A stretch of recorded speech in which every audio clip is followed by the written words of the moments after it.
My name is Burke Hedges, author of the best-selling book, The Parable of the Pipeline. I open my book with a story about Pablo and Bruno, who take two very different paths in their quest for financial independence.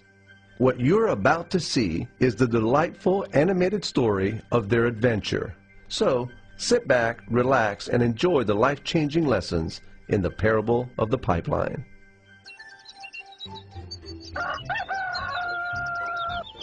Far away, in a small village, near a beautiful valley, lived two friends, Pablo and Bruno.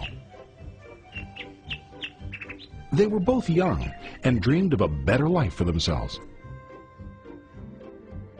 They'd often discussed their dreams about how they would become the most successful men in the village. They weren't afraid of hard work, and they searched for opportunities to help realize their goals and achieve their dreams. One day, an opportunity presented itself.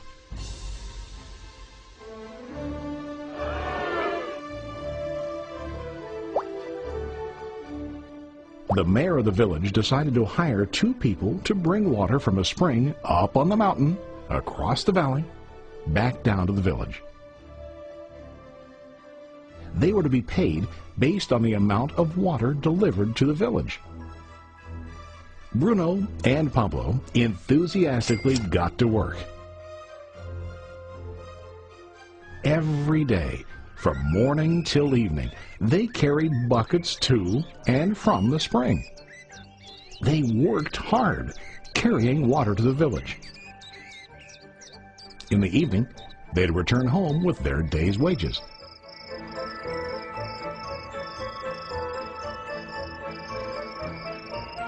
Bruno was satisfied with his work and the money he earned. He was sure that with this work he could achieve his dreams. Bruno thought that to increase his wages he could use bigger buckets to bring more water each trip. He believed with a larger income he would soon be able to buy a cow and the house that he dreamed about.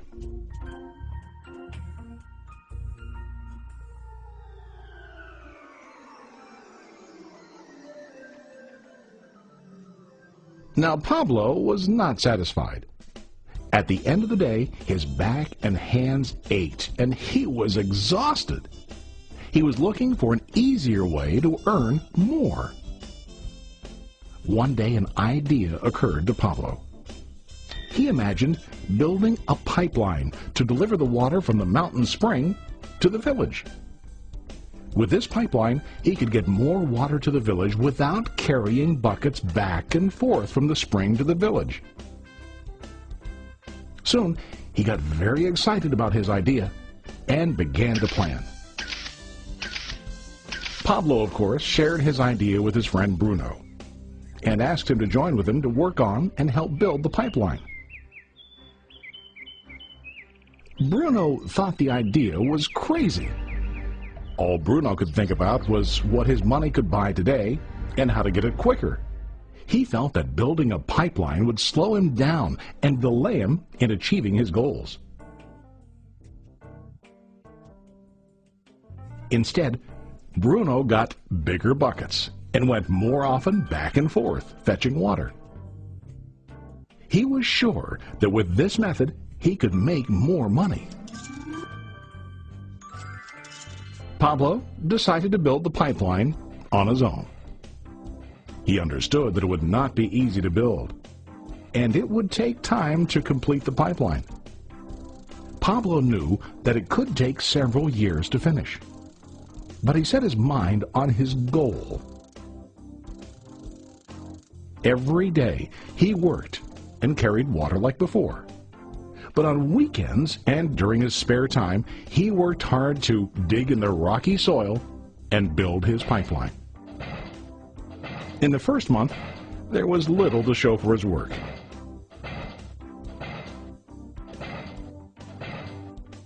Bruno and the villagers laughed and teased him. They called him Pablo the Pipeline Man. During this time, Bruno's income doubled. He already bought a cow and a bigger house. His lifestyle changed. He now spent time after work in the bar, enjoying his hard-earned wages from delivering water.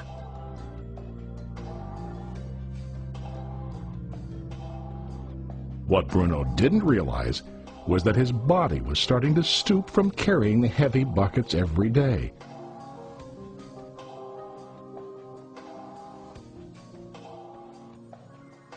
His face looked worn and his body tired. Soon, he began to carry less and less water due to the wear and tear on his body.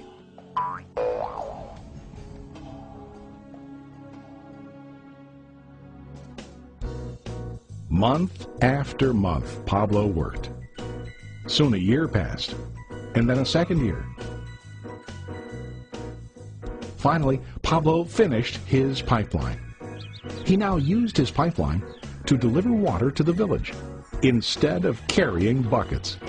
Pablo was now earning more money than ever before. The water continued flowing to the village, while Pablo wasn't working. While he slept and ate, the water flowed. Pablo was happy and proud of his insight, persistence, and hard work. Now his income flowed as long as the water flowed through his pipeline.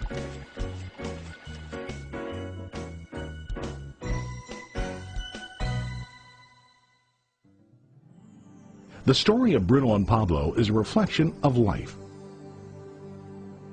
Their jobs symbolize what most people do to earn money. Bruno gets his money using buckets. He goes back and forth, carrying his buckets from the spring to the village in exchange for money.